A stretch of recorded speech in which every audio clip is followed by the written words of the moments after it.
Good evening. My name is Marissa Colquitt, author of Finding True Love Through Online Dating, a Christian Woman's Guide, available on Amazon, Ingram Spark, eBay, and Barnes & Noble. And it's probably also available in your local libraries, so just check it out. And if you can't afford $1, grab a copy on Amazon because an e-copy, and don't forget to leave me a 5-star if you're blessed by this book, and of course my story of how I found true love online. And that is really my desire for you. If you've been looking for love and you haven't had any joy in finding love offline, I encourage you to check out online dating, because there are opportunities out there.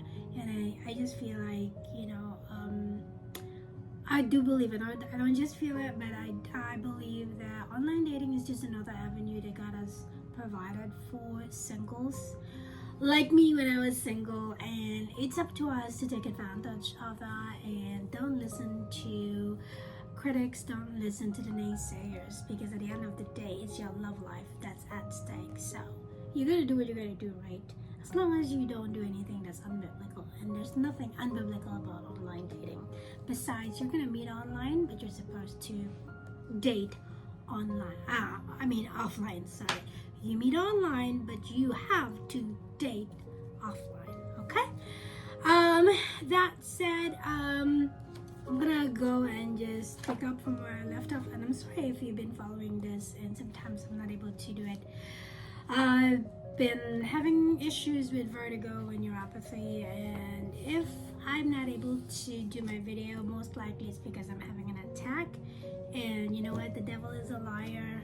I just need to lay down. I'm not able to do much when there's an attack, so that's why. But I'll just pick up the next. We're talking about online dating safety tips, and now this is part 5, because this really outlines a very exhaustive list of online dating safety tips that you can follow.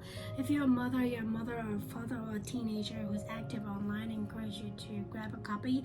I was surprised actually last week when I got an invoice, a receipt basically, that a government department that's basically in charge of protection and safety and all, it's like, bought a copy of my book, like, what? So I'm just praying that they will be a required reading, because again, it has a very exhaustive online dating safety tips, so you really have to check it out. And if you're active online, whether you're an adult or a teenager, it's really gonna help you. So if anything, if you're gonna buy this book, at least make sure that you buy it, because you wanna know how to protect yourself. Okay? Part 5, and now we're on don't reveal too much of yourself, or don't reveal too much info. First of all, never use your real name online. Very basic. Always use a username that isn't your real name. To my horror, it surprised me to see that some people practically use their full names on their dating profiles. Don't ever do that. I thought they were exposing themselves unnecessarily and opening up their doors to possible stalkers. It's okay to give your real first name the first time you meet, but never give your full name until you think it's safe. I was always on a first name basis with the very few men I talked to online. I also let them give me their full name first. I double checked their Facebook accounts to ensure it was the same person I was talking to. If they were being vague or evasive, I would give them a few more days. But I move on and ditch them if they remain vague. They shouldn't have a problem giving me their full names if they were really interested in me. The only reason they would refuse to give me their full names was if they were hiding something. Don't ever send money online. That's another dating safety tip. Sadly, so many women have fallen prey to unscrupulous scammers online. These are mostly older, lonely women who were divorced or recently lost their husbands. A record $304 million in losses were reported to the FTC in 2020 alone. Dating or Defrauding 2022, that's my reference. Many of these women and a few men lost their entire savings and or retirement funds. Please never send money to someone you have never met in person before. No matter what kinds of overly dramatic stories they tell you, what kinds of emergencies they're supposedly facing, never send money.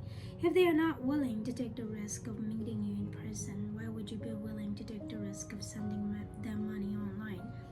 Do not walk away, run away from them as fast as you can.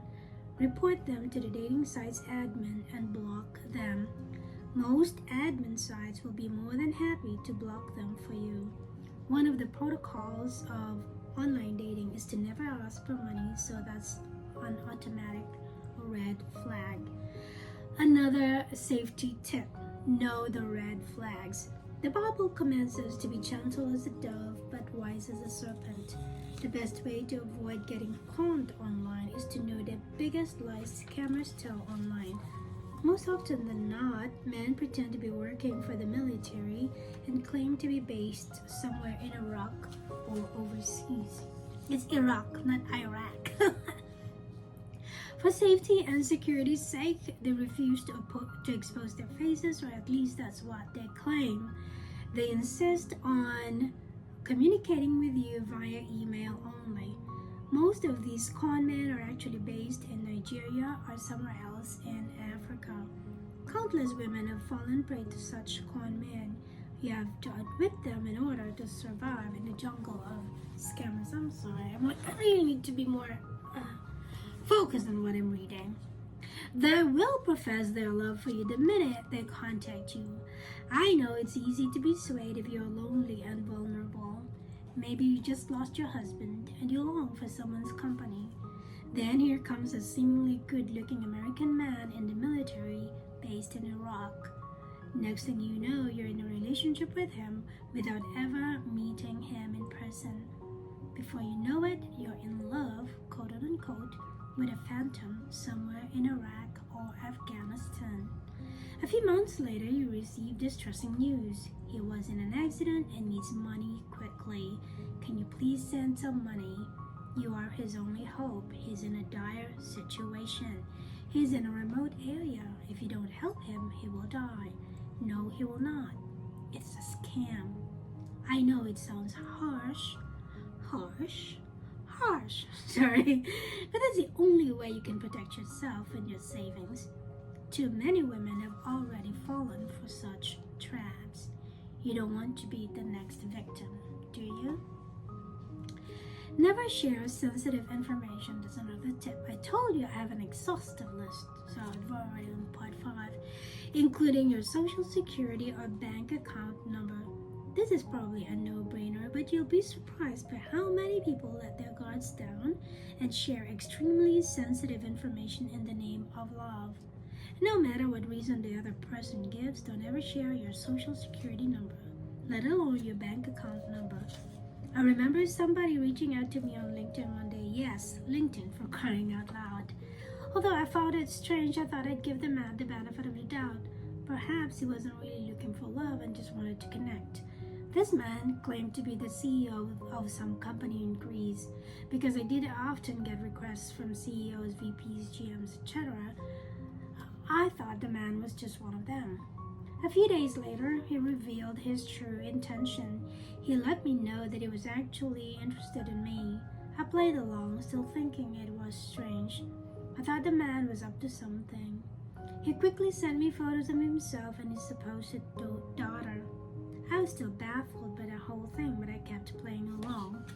He only had a few people in his network, but I thought he might be new to LinkedIn, which wasn't strange. A month passed and a sinister plan came to light.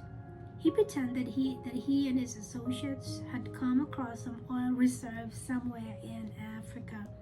He needed a favor from me. He needed a bank account to send money to because the amount was way too much.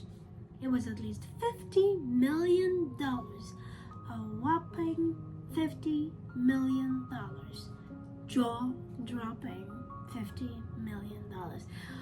Okay, if you're saying that should already be a big red flag, right? Of course, my eyes grew big and I started laughing.